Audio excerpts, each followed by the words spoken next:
Takže měl si nadváhu, deprese, cukrovku druhého typu, vysoký tlak, problémy se srdcem. Jak ti tohleto všechno komplikovalo každodenní život? No v podstate tým, že som aktívne pracoval ako stavbár, tak nemohol som vykonávať tú svoju prácu v podstate ako keby 100%. Boli tam rôzne obmedzenia tým, že problémy so srdiečkom a s tlakom, ja som bol ako strechár, takže veľmi som tam už na tej streche hore nemohol byť.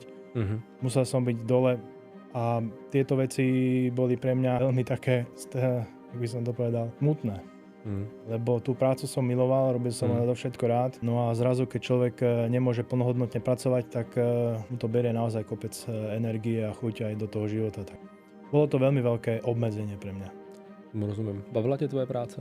Robil som ju 20 rokov, bavila ma nesmierne. Mal som rád zákazníkov, ktorí boli vždy veľmi spokojní. Keďže sme robili nie len tesárske práce, ale aj pokrývacké a klampiarské práce, takže bolo toho tak viacej.